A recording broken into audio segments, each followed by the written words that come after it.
ইন্নাল্লাহা ইউহিব্বুল মুত্তাকিন, আল্লাহ ভালোবাসেন মুত্তাকিনদের। জোরে বলেন কাদের?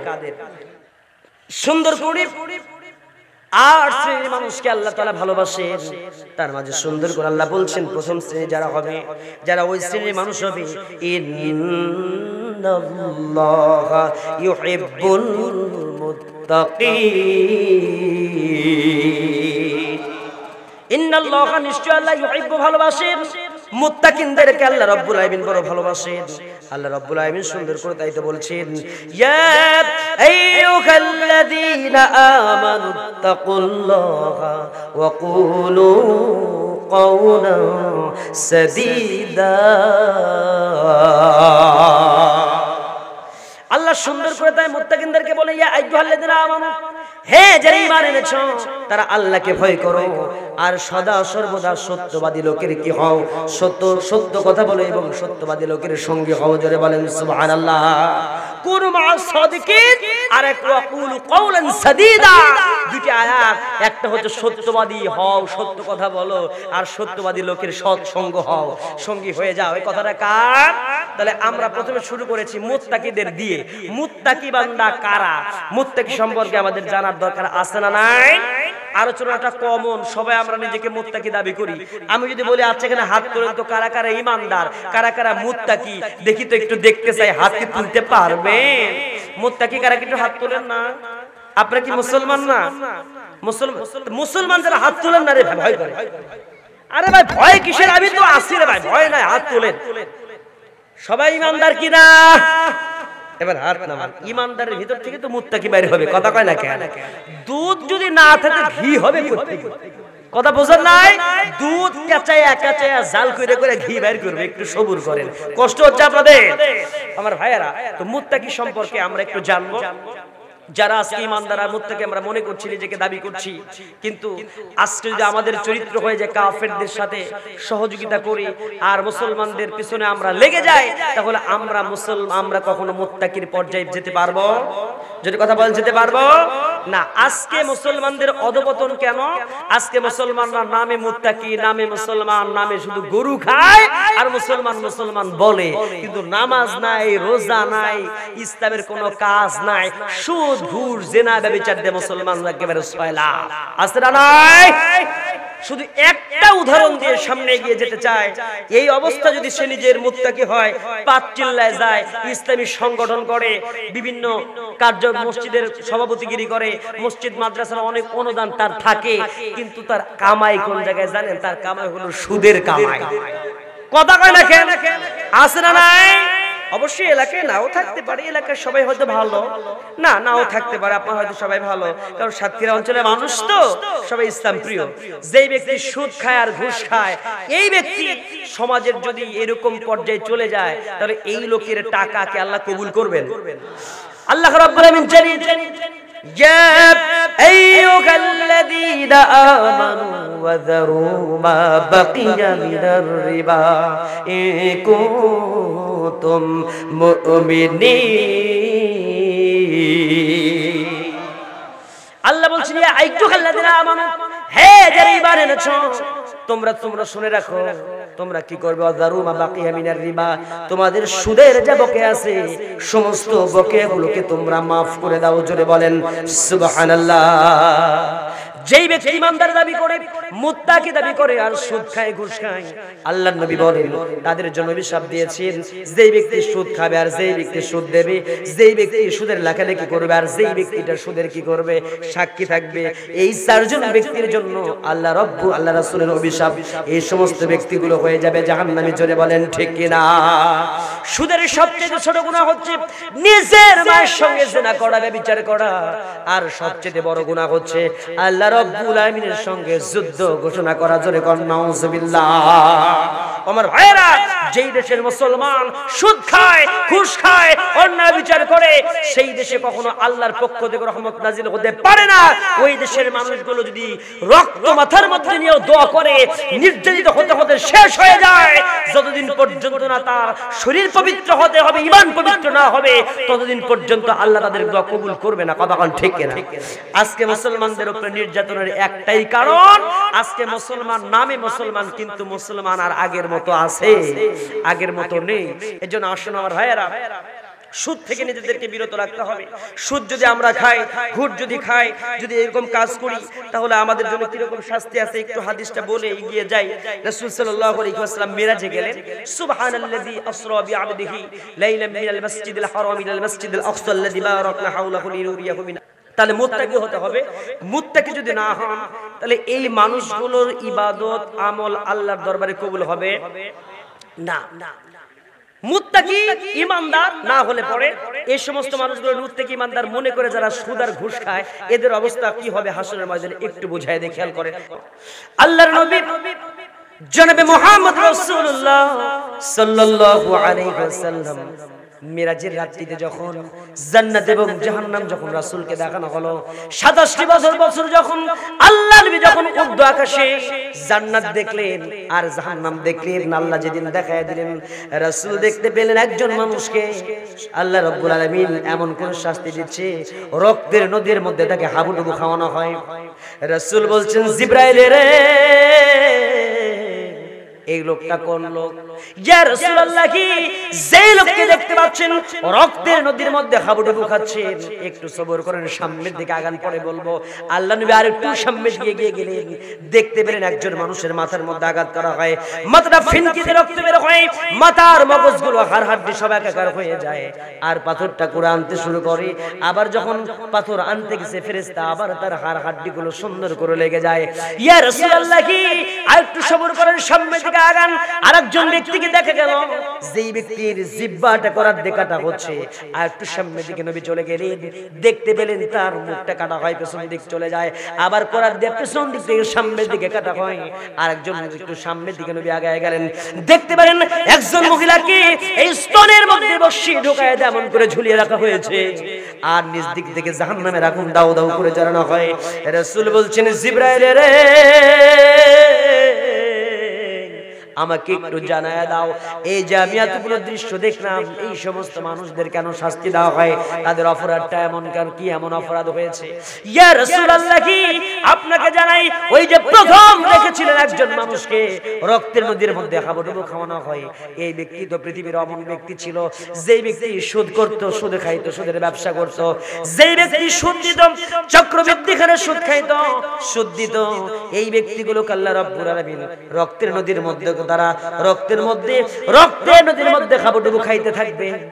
আর যখন তারা একটু হামাগুড়ি দিয়ে যখন সাঁতরে কিনারে আসবে, আবার ফেরেশতা তার মুখের মধ্যে যখন পাথর ফিকে দেবে পাথর, আবার রক্তের নদীর মাঝখানে চলে যাবে, এমন করে শাস্তি দেওয়া হবে, কোনদিন আর ওই রক্তের নদীর ভিতর থেকে তাদেরকে বের করা হবে না। ও আমার ভাইয়েরা, সুদ খায় যারা, ঘুষ খায় যারা, এই মানুষগুলো এমন শাস্তি হয়ে যাবে, এদের তওবাও কিন্তু কবুল হবে না। এরা যদি নিজেকে মুত্তাকিও দাবি করে, এরা কোনোদিন মুত্তাকির পর্যায়ে পৌঁছতে পারবে না, ঈমান তাদের থাকবে না। যে ব্যক্তি ঘুষ খাবে, যে ব্যক্তি সুদ খায় আর জিনা করে, যে ব্যক্তি সুদ খায় আর ঘুষ খায়, তার কোনোদিন ঈমানদার হতে পারে না। কিন্তু এই সমস্ত মানুষগুলো কিন্তু আবার বেশি দান করে, আর তারা ওই সমস্ত সব এর আলোচনা বড় শুনতে অভ্যস্ত। তারা বলে, হুজুর এগুলো কি ওয়াজ করেন, রাজনীতির কথা করে ওয়াজ করেন, একবার সুবহানাল্লাহ পড়লে আসমান আর জমিনের মধ্যে সব ফাঁকা জায়গা ভরপুর সুবহানাল্লাহ। হায় হায় হায়, একবার সুবহানাল্লাহ বলে সব জায়গা ভরপুর। হুজুর আমি গুনাহ করলে তো গুনাহ থোয়ার জায়গাই নেই, সব দিয়ে তো ভরে গেছে। কথা কয় না কেন? আছে না নাই? আচ্ছা, এদের চিন্তা চেতনা কি শোনেন, দেখেন এদের তওবা আল্লাহ কবুল করবে না। কিছু কিছু বক্তা আছে ওয়াজ করে, কয় বাবা কাঁদো, একবার শুধু তওবা করো, লা তাকনাতু মির রাহমাতিল্লাহ ইন্নাল্লাহা ইয়াগফিরুয যুনুবা জামিআ। আল্লাহু আকবার। বলে আল্লাহ রহমতি কুদরতি অন্তরে যদি একবার জোশ লাগে, তোমার সব গুনাহ মাফ। এই ওয়াজ আছে না নাই? এখন এদের অবস্থা কি? এই যে ওয়াজগুলো শুনেন, আজকে আর উল্টা ওয়াজ করব। সুদখোর, ঘুষখোর এই ব্যক্তিগুলো যদি তওবাও করে, তওবা আল্লাহর দরবারে কবুল হবে? কেন কবুল হবে না? আমার এক মুসল্লি ছিল, বলে হুজুর আমার ছেলে, একটু বলি, রক করতেছেন, কষ্ট পাইতেছেন, আমার ছেলে হুজুর মিথ্যা কথা বলবো না, চাকরি হলো কাস্টমসে। কিসে কাজ চাকরি করে? কাস্টমস বোঝেন তো? হ্যাঁ, কাস্টমসে চাকরি করে। ছেলে আমার খুবই সৎ, খুবই ভালো, মানুষের উপকার করে। তো রাত্রিবেলায় না হুজুর বস্তা বস্তা টাকা, ব্যাগ ভর্তি টাকা হুজুর বাড়িতে দিয়ে যায়। ছেলে নিতেই চায় না, কিন্তু জোর করে দিয়ে যায়। তো হুজুর এটা কি সমস্যা হবে? তো এখন হলো তারপরে কি হলো কোন হুজুর এরকম করে করে বাড়িতে যখন টাকা ব্যাগ ভর্তি করে দিয়ে যায়, মোটামুটি বেশি হয় না তো? আমার ছেলে বললো মোটামুটি 50 কোটি টাকা তার হইছে। সুবহানাল্লাহ কোন, জোরে কোন নাউজুবিল্লাহ। কাস্টমসের লোক এই যে টাকা অফিসারকে টাকা দিয়ে যায় বাড়িতে বুয়ায়া। আচ্ছা বলেন তো ওই লোকটাকে টাকা কেন দেয়? এর ভিতরে কিন্তু আছে না নাই? আমাদের একজন প্রিয় আল্লামা ওয়াজ করেছিলেন, নাম নিলেও তো সমস্যা। সাইদখালী অঞ্চলের একজন মানুষ, যিনি প্রিয় মানুষ গোটা বাংলাদেশের, যার আকাশচুম্বী জনপ্রিয়তা ছিল, যার নাম নিলে পারে হুজুরদের অলরেডি হ্যান্ডকাপ পরে জেলে নিয়ে যায়। হুজুরটা কি এখন বুঝে নেন কোন হুজুর? আমি তো টাকা চেয়ে নেই না, ঘুষ খাই না, আমাকে এমনিতে তারা হাদিয়া মনে করে ভালোবেসে দেয়। বলে ভালো তো, 1 লক্ষ টাকা মিষ্টি খাওয়ার জন্য হাদিয়া দেয়। রাস্তায় যে ফকিরনি পড়ে আছে, কোনোদিন কোন লোককে তো দেখলাম না 1 লাখ টাকা হাদিয়া স্বরূপ মিষ্টি খাওয়ার জন্য রাস্তার ফকিরনি দিল। কথা কয় না কেন? তো ফকিরনি দেয় না, আপনার বাড়ি 1 লাখ টাকা মিষ্টি খাওয়ার, 1 লাখ টাকার মিষ্টি কি চারটিখানি ব্যাপার? একটা হোটেল তৈরি করা যাবে। কথা কয় না? আর ও মিষ্টি খেতে বলি 1 লাখ লাগে। তো এই যে টাকাগুলি 1 কোটি টাকা মিষ্টি খাইতে দেয়, স্যার তেমন কিছু দিতে পারলাম না, জাস্ট লাখ 5 টাকা আছে, 1 কোটি টাকা আছে একটি মিষ্টি খাওয়ার জন্য নিয়ে না, আর কি আছে না নাই? এরকম করে খায়া খায়া যারা পাহাড় পরিমাণ সম্পদ মনে করেন পাপিয়ার মতো, আছে না নাই? পাপিয়া কোনো দলীয় ইস্যু না, এটা হচ্ছে বাংলাদেশের একটা অপরাধী ব্যক্তি। কথা কন, যে দলের লোক ওটা পরে ভিন্ন কথা, দলীয় পরিচয় নয়। পাপিয়া একজন অপরাধী, এটা তার প্রথম পরিচয়। কথা কয় না কেন? এখন আসেন, তাই এইরকম ব্যক্তি যারা অন্যায় অবৈধ টাকা উপার্জন করেছে, ওরা বলে হুজুর আমার ছেলে একটা নিয়ত করছে, যা অন্যায় গুনাহ করছে হুজুর সে চিন্তা করছে টাকা কামাই করছে 50 কোটি। এই কথা কয় না কেন? কয় কোটি? হুজুর মসজিদ বানাবে 20 লক্ষ টাকা দিয়ে, 20টা মসজিদে দিবে 20 লাখ। আমি হজ করবো, আমার ওয়াইফকেও হজ করাবে, ছেলে মেয়েকে হজ করাবে। হজের জন্য রাখছে হলো 30 লাখ। হলো কয় লাখ? 50 লাখ। 20টা ইয়াতিমখানা দেবে 20 লাখ। হলো কয় লাখ? 70 লাখ। হুজুর আরো দেবে, আরো ইয়াতিম কওমি মাদ্রাসা হাফেজা মাদ্রাসার মধ্যে দান করবে আরো 30 লাখ। মোটামুটি 1 কোটি টাকা তার দান করে দেবে। এই যে মসজিদে টাইলস কিনে দিল, ইয়াতিমখানা ইয়াতিমদের দোয়া, আর মসজিদে প্রত্যেকদিন হুজুর দোয়া করবে, ইয়াতিমখানায় দোয়া হবে। আর যে মাদ্রাসা মসজিদে দান করবে, এত দোয়া একদিকে, আর মাত্র আমার বাচ্চার ওই কয়েক কোটি টাকার গুনাহ একদিকে। হুজুর এই সব এত হওয়ার কারণে ওইটা সব তো মাপে আমার ছেলে জান্নাতে না দিলে আল্লাহ দিব কাক। কথা কয় না কেন? আছে না নাই? এরকম চিন্তা এই লোকগুলোর বেশি। কথা কন ঠিক কিনা? ওরা চিন্তা করে হজে যাব, হজ করলে পরে হজে আসওয়াদ পাথর চুমু খাবো, সব গুনাহ মাফ। আছে না নাই? আমার ভাইয়েরা, এই যে আমরা চিন্তা করি বিচার মানি তাল গাছ আমারই, আছে না নাই? এই ব্যক্তিগুলোর তওবা কিন্তু কবুল হবে না। ভালো করে শুনে নেন, তওবা মানে মামু বাড়ির আবদার তওবা করলেন আর কবুল হলো?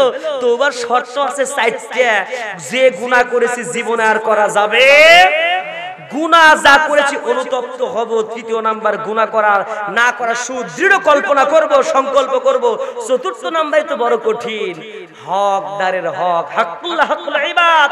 আল্লাহর হক তো হিসাবটা আলাদা, হাক্কুল ইবাদ বান্দার হক বুঝাই দিলে তারপরে তওবা কবুল। এই যে কোটি কোটি টাকা যাদের কাছ থেকে সুদ ঘুষ অন্যায় করে নিয়ে আসা হয়েছে, এদেরকে সব টাকা ফেরত দিতে হবে। দেওয়ার পরে যদি ফকির নি অথবা ফকিরও হয়, তখন যদি বলে আল্লাহ I am sorry, I am extremely sorry, আল্লাহ আস্তাগফিরুল্লাহ রাব্বি মিন কুল্লি জামবি ওয়া আতুবু ইলাইহি লা হাওলা ওয়ালা কুওয়াতা ইল্লা বিল্লাহিল আলিয়্যিল আযীম। আল্লাহ এবার তুমি আমাকে maaf করে, আমি সব দিয়ে দিয়েছি। আল্লাহ বলে বান্দা আয় আমার কুদরতি অন্তরে আয়, আমি তোকে কোলে উঠায় নিলাম, এইবার কাম ব্যাক ফিরে এসেছি সব দিয়ে, এইবার তোর তওবা কবুল করে জান্নাতে দিলাম। বলেন সুবহানাল্লাহ। তওবা ওই ব্যক্তির কবুল। কিন্তু যে সমস্ত ব্যক্তি অন্যায়ের টাকা নিজের কাছে রেখে ব্যাংকে রাখছে টাকা কোটি কোটি, আর চিল্লায় যায় 5 চিল্লা 10 চিল্লা 5 বার 6 বার 10 বার হজ করে, বছর বছর খালি ওমরা করে, আছে না নাই? আপনার হজ যদি হজে আসত পাথর যদি কথা বলতে পারতো, খবরদার তুই আমার সুম্মা দিবি না, তোর মতো সুদখোরের সুম্মা আমি হজে আসত পাথর খাবো না, তাড়াতাড়ি বিদায় হ। কথা কয় না কেন? কিন্তু আসলে হজরে আসওয়াদ পাথর কথা কইতে পারে না, এই জন্য কিছু কয় না। জোরে বলেন। তাহলে এইরকম সুদ ঘুষ যারা খায় এরা নিজেকে যদি ইমানদার দাবি করে, মুত্তাকি দাবি করে, তাহলে কি মুত্তাকি থাকতে পারবে? তাহলে মুত্তাকি বান্দা হবে যারা সুদ ঘুষ খাবে না তারা। স্লোগান দিতে পারবেন না?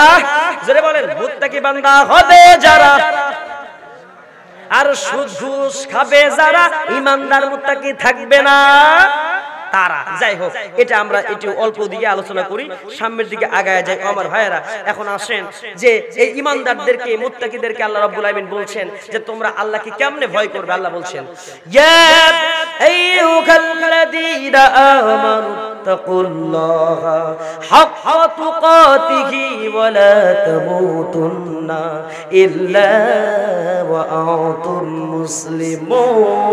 মুসলিমুন। যে আইয়ুহাল্লাযীনা আমানু, হে যারা ঈমান এনেছো, আল্লাহকে ভয় করো যেমন করে ভয় করা উচিত, আর তোমরা মুসলমান না হয়ে মৃত্যু বরণ করো না। এই কথা আল্লাহ রাব্বুল আলামিন জানিয়ে দিলেন। মুসলমান না হয়ে মৃত্যু বরণ করা যাবে না। ঈমানদার এবং মুসলমান ফার ডিসটেন্স আছে। এই ব্যাখ্যা যদি বলতে যাই অনেক সময় হয়ে যাবে। আমি অল্প সময়ের মাঝে বিদায় হবে কিছু ঘটনা বলে।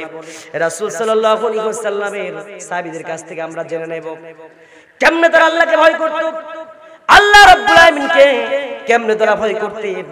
আল্লাহ রাব্বুল আলামিনের পক্ষ থেকে জান্নাতের সার্টিফিকেট পাওয়ার পরেও তারা জাহান্নামকে এমন করে ভয় করত। রাসূল করিম সাল্লাল্লাহু আলাইহি ওয়াসাল্লামের সাহাবীদের মতো করে যদি আমরা আমাদের জীবনটাকে সাজিয়ে নেই আল্লাহকে ভয় করে, আমাদের জন্যই তো আছে জান্নাত। জোরে বলেন ঠিক কিনা? ও আমার ভাইয়েরা, একদিনের কথা বলি আমি। আল্লাহর নবী জনাবে মুহাম্মদ রাসূলুল্লাহ সাল্লাল্লাহু আলাইহি ওয়াসাল্লাম খাদিজার তার সহধর্মিণী খাদিজা রাদিয়াল্লাহু তাআলা আনহা, খাদিজাকে বিয়ে করলেন। রাসূলের বয়স 25 বছর, খাদিজার বয়স 40 বছর। খাদিজা রাদিয়াল্লাহু তাআলা আনহাকে বিয়ে করেছেন 40 বছরের মধ্যে, 40 বছর বয়সে বিয়ে করলেন। যতদিন খাদিজা দুনিয়াতে বেঁচে ছিলেন দ্বিতীয় আর কোনো বিয়ে করার তিনি চিন্তাও করেন নাই। জোরে বলেন ঠিক কিনা? খাদিজা রাদিয়াল্লাহু তাআলা দুনিয়া থেকে বিদায় হয়ে গেছেন। ইসলাম কবুল করলেন খাদিজা প্রথমে। সব সম্পত্তিগুলো ইসলামের জন্য বিলিয়ে দিয়েছেন। এই খাদিজা যে কিনা স্বয়ং রাসূলের সহধর্মিণী, সে যদি কবরের আযাবকে ভয় করে, কবরের আযাবের কথা যদি চিন্তা করে, আমার এবং আপনার কবরের কথা চিন্তা করার দরকার আছে না নাই? হাক্কা তুকাতি ওয়া লা তামুতুন্না ইল্লা ওয়া আনতুম মুসলিমুন। যেমনি করে ভয় করা উচিত তেমনি করে ভয় করতে হবে। ভয় কেমন করে করেছেন? খাদিজার মতো করে ভয় করতে হবে। খাদিজা রাদিয়াল্লাহু তাআলা অসুস্থ হয়ে গেছেন, অসুস্থ অবস্থায় আছেন। রাসূলকে ডেকে ডেকে বলছেন, ইয়া রাসূলুল্লাহ, কি জীবনে কোনোদিন কোনো কিছু আপনার কাছে চাই না, ইয়া রাসূলুল্লাহ, কি আজকে আমি আপনার কাছে কয়েকটা জিনিস চেয়ে নেব। রাসূল বলছেন, খাদিজা রে, আজকে তুমি যা বললে সব আমি আদায় করে দেব রে খাদিজা। জীবনে তুমি আমার কাছে কোনোদিন কোনো কিছু চাও নাই। ওরে খাদিজা, তোমার সম্পত্তি ইসলামের জন্য বিসর্জন দিয়ে দিয়েছো, তোমার জীবনটাও দ্বীনের জন্য দিয়ে দিয়েছো, আমার খেদমতে তুমি সবকিছু দিয়ে দিয়েছো রে খাদিজা। তুমি তো আমার এমন কলিজার সাথী ছিলে, এমন আমার দুঃখের দিনের সাথী ছিলে খাদিজা রে। আজকে কেন তুমি এমন কও? ওরে খাদিজা, আমি কোনোদিন তোমারে ভুলবো না। আমার রাসূল সব সময় দোয়া করতেন খাদিজার জন্য, ইয়া রব্বাল আলামিন। হাসরের ময়দানে সবাই যখন ব্যস্ত হয়ে যাবে ইয়া নাফসি ইয়া নাফসির জন্য, ইয়া নাফসি ইয়া নাফসি করে ব্যস্ত হবে, ইয়া রাসূলুল্লাহ, আমি সেই কঠিন মুসিবতের দিনে আমার খাদিজাকে যেন আমি না ভুলে যাই। কি পরিমাণ ভালোবাসতেন খাদিজাকে, কেন ভালোবাসবেন না?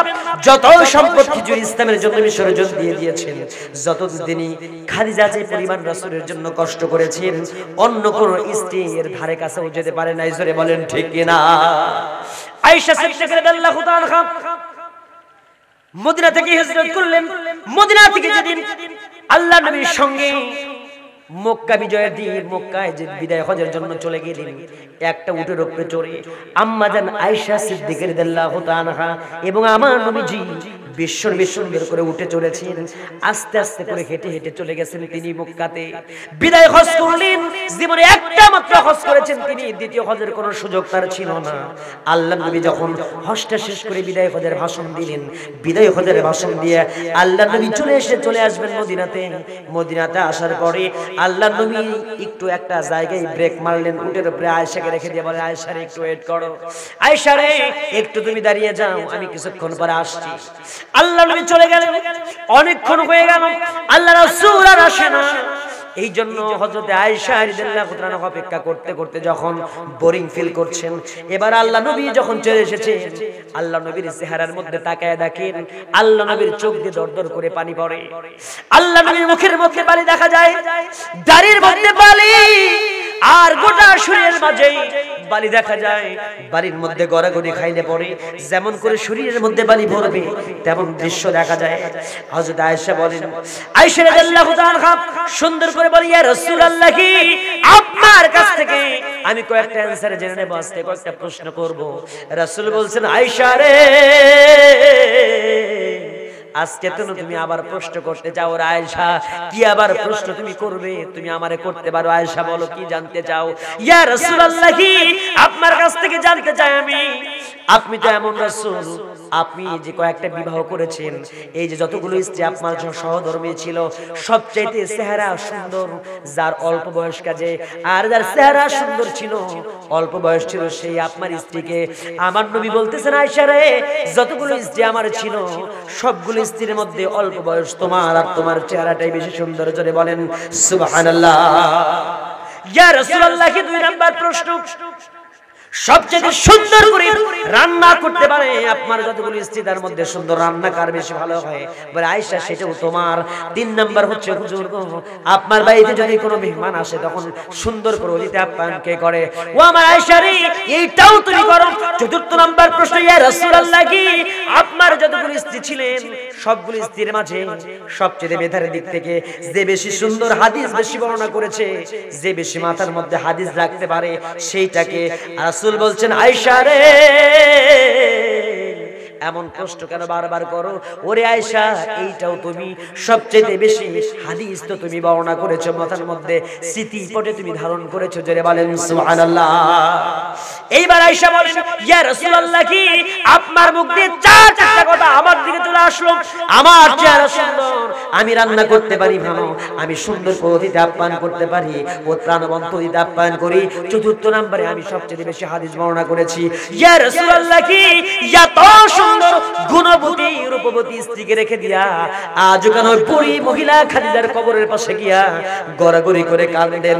আপনি আজও কেন খাদিজাকে ভুলতে পারেন না?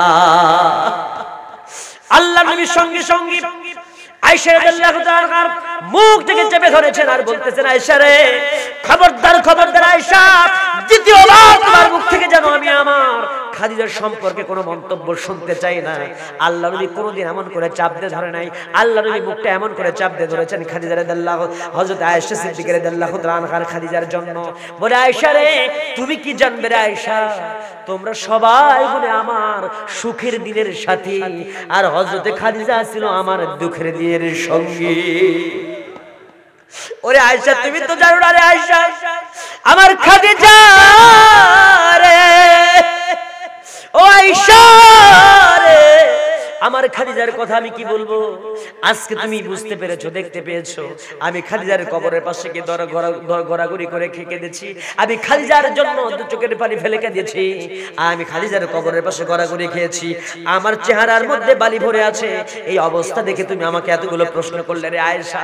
ওরে আয়েশা তোমাকে তাহলে বলে তুমি শোনো আয়েশা রে, যেই সময় যে মক্কার জমিনে উতবা সাহেব ওই কাফের বেঈমানরা আবু জেহেলরা সব সময় ব্যস্ত হতো আমাকে মারার জন্য, আমাকে নিয়ে সব ষড়যন্ত্র করত, যে সময় কে আমাকে সাহস জোগানোর কেউ ছিল না, ওই আয়েশা রে ওই খাদিজা আমাকে কোলের মধ্যে জড়িয়ে ধরে আসল দিয়ে আমাকে সুন্দর করে মুখটা মুছায়া দিয়া ভালোবাসার বন্ধন দেখিয়ে ভালোবাসার দেখিয়া দিয়া আমার জীবনের সমস্ত ক্লান্তি দূর করে দিয়া আয়েশা আমাকে, আয়েশা তুই খাদিজা আমাকে অনুপ্রাণিত করেছে। জোরে বলেন সুবহানাল্লাহ।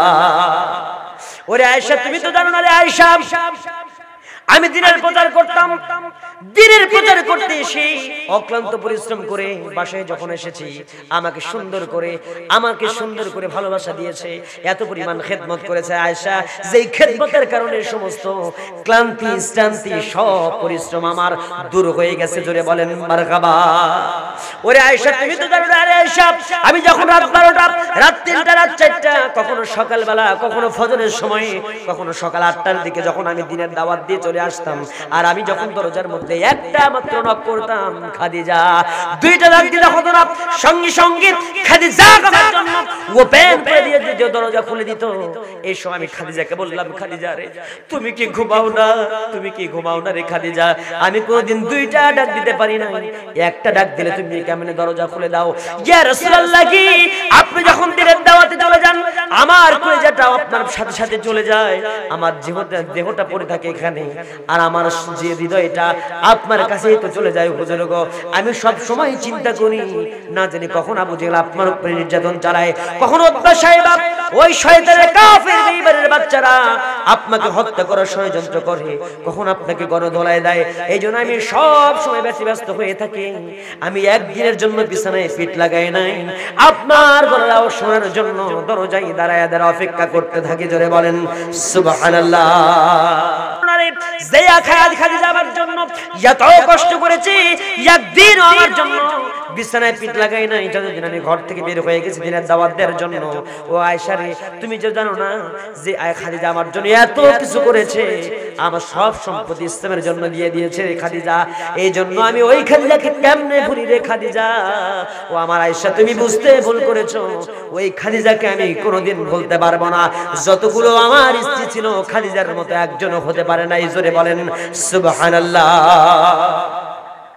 ওই খাদিজা রাদিয়াল্লাহু তাআলা মৃত্যুর সময় বারবার করে যখন বলছি, ইয়া রাসূলুল্লাহ, জীবনে কোনোদিন কোনো কিছু চাই নাই, আজকে আমি একটা জিনিস চাইবো হুজুর গো, আমি যখন দুনিয়া থেকে বিদায় হব, আমি মারা যাওয়ার সঙ্গে সঙ্গে আমার জানাজাটা আপনি নিজের হয়ে নিজেই আদায় করে দেবেন। ইয়া রাসূলুল্লাহ, আপনি সুন্দর করে আমার কাফন পরিয়ে দিবেন, জানাজা শেষ হওয়ার পরে দাফন করবেন কবরের মধ্যে। আর হুজুর গো, মুনকার নেকিরের 3টি প্রশ্ন যখন করা হবে, ওই 3টি প্রশ্নের উত্তর আপনি আমার হয়ে দিয়ে দেবেন।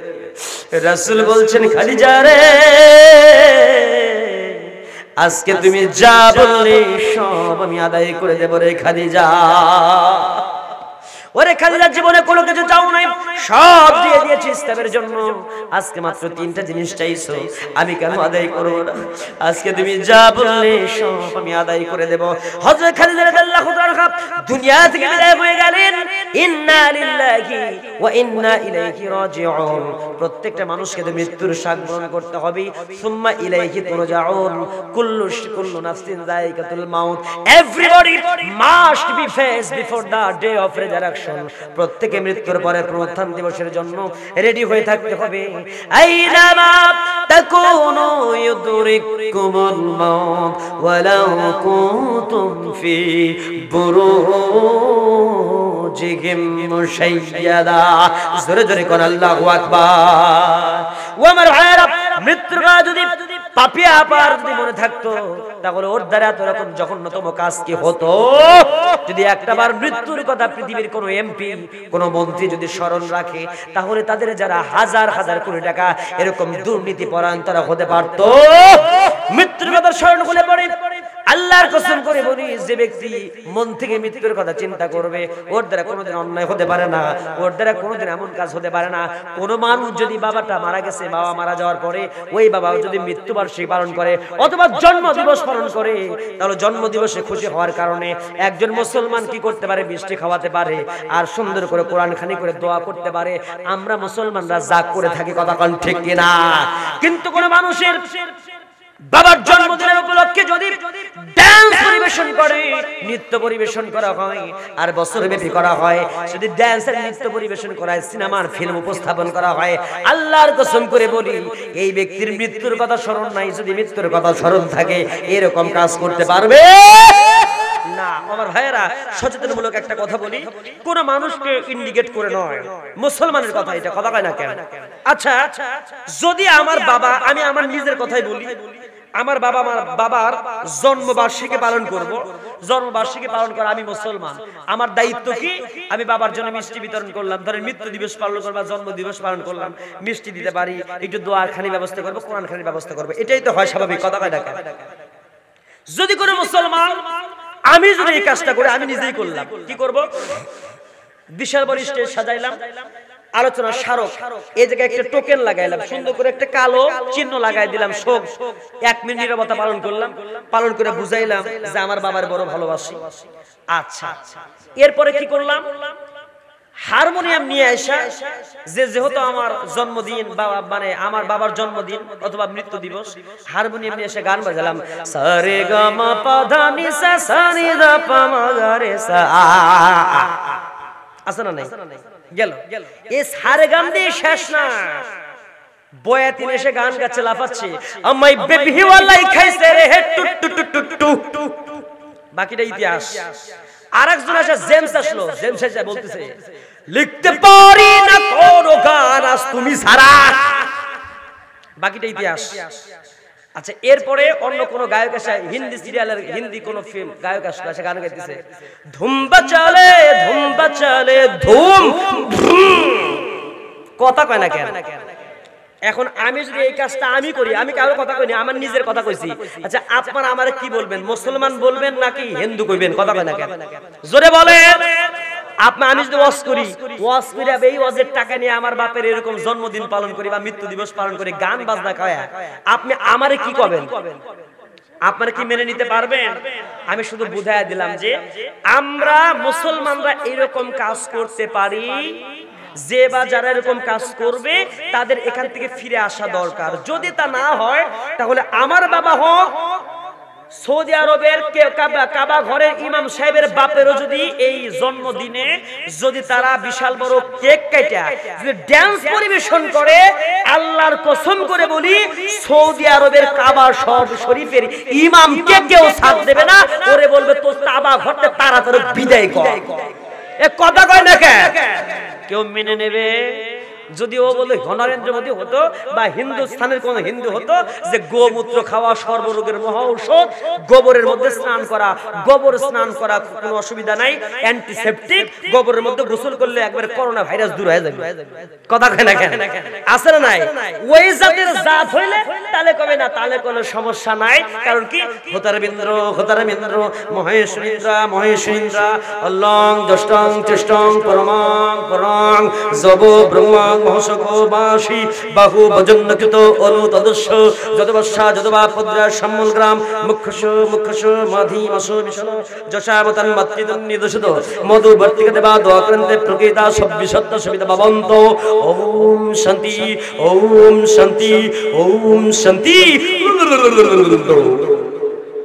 জোরে কর নাউজুবিল্লাহ। আছে না নাই?